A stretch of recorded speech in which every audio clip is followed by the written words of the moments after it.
Ya, suami klien saya ini ngaku ke istrinya, dia menjalin hubungan terlarang dengan wanita lain. Nggak bisa dibayangin ya bun, gimana sakitnya perasaan si istri. Ya, nusuk sampai di sini. Ya, si istri ini mencoba mengajak suaminya kembali ke jalan yang benar. Dan alhamdulillah, si suami mau. Tapi, di tengah-tengah perjalanan ikhtiar itu, si suami ngaku belum bisa melupakan si pelakor. Waduh, gimana nih perasaan si istri mendengar pernyataan si suami? Dan bagaimana cara menyikapi situasi semacam ini? Baik, simak setelah yang satu ini ya bun.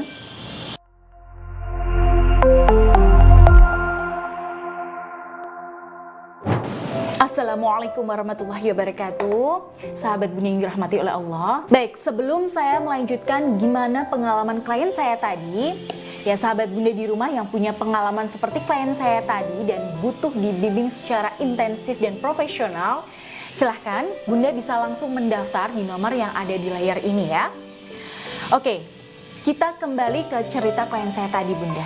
Jadi suami klien saya tadi itu awalnya selingkuh ya. Setelah beberapa lama akhirnya ketahuan dan ngaku secara jujur nih bahwa dia memang sudah selingkuh. Ya, sebagai istri pastinya sakit ya Bunda ya. Tapi karena beliau di sini masih ingin mempertahankan rumah tangganya, beliau memilih untuk berusaha mengajak suaminya itu kembali ke jalan yang benar. Ya, beliau amalkan zikir dengan tasbih Karomah Ar-Rahman dan mengikuti poin-poin usaha lahir yang saya sertakan di buku panduannya. Nah, setelah beberapa waktu dijalani, alhamdulillah suaminya di sini mau putus dengan pelakor. Nah, tapi masalahnya si suami ini mengaku hatinya belum bisa melepaskan si pelakor. Ya, dia bilang terus terang ke istrinya. Nah, sampai di sini sebagai istri ya Bunda pasti ikutan gemes ya Bun. Oke, itu wajar Bunda. Tapi pertanyaannya adalah, apakah pengakuan suami bahwa dia belum bisa melupakan si pelakor ini memang sengaja dilakukan agar tidak mau melupakan si pelakor? Nah, apakah dia sengaja bikin istri itu sakit hati dengan mengatakan hal semacam itu? Atau apakah dia itu sebenarnya ingin melupakan si pelakor dan sudah berusaha tapi belum bisa? Nah, inilah yang perlu kita gali lebih dalam lagi ya Bun.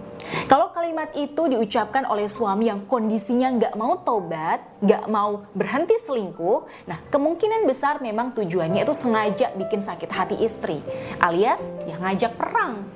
Tapi ketika kalimat ini diucapkan oleh suami yang secara terbuka, ya, berkeinginan untuk kembali ke istri Syah, ya bisa jadi ini sebuah pengakuan, transparansi, dan keluhan di saat yang bersamaan. Ya, saya tahu Bunda sedikit banyak pasti sakit hati ya mendengar pengakuan suami. Tapi ketika dalam hal ini kita bisa memposisikan diri secara tepat, ya insya Allah hasilnya itu luar biasa. Dan di kasus klien saya ini, suami sedang butuh sosok yang bijaksana, yang tenang, stabil, bisa ngasih pencerahan, ngasih dukungan, dan ngasih kepercayaan. Dan sebenarnya dia sedang mengharapkan itu ada di dalam istrinya. Ya, ketika dalam kondisi ini kita menyikapinya dengan emosi atau ngasih respon negatif, nah ini bisa jadi suami malah kecewa. Nah, karena itu yang saya sarankan pada klien saya waktu itu adalah memposisikan diri sebagai wanita bijak, sahabat setia suami, dan bukan sebagai istri yang tersakiti. Nah, jadi responnya bukan, gimana sih? Katanya kamu mau tobat, katanya udah komitmen ninggalin wanita itu. Aduh, dasar nggak bisa dipercaya. Dan sebaliknya. Tapi justru di sini istri bilang ke suaminya, oke, aku ngerti mas, pastinya sulit mengikhlaskan orang yang kita cintai. Ya, seperti itulah rasanya istri kamu ketika kamu lagi sama dia. Tapi sekarang kamu sudah memutuskan untuk pisah dari dia dengan kesadaranmu sendiri. Ya, karena itu aku yakin kamu pasti bisa melalui fase ini dan membuktikan bahwa kamu bisa jadi suami yang lebih baik dan setia lahir batin buat istri kamu, mas. Nah, kalimat seperti ini itu hanya bisa keluar dari mulut Bunda ketika Bunda bisa ambil posisi yang tepat, tidak sedang emosi dan punya aura yang jauh lebih positif. Ya, karena itu Bunda bisa mengikuti bimbingan bersama saya melalui nomor yang ada di layar ini ya.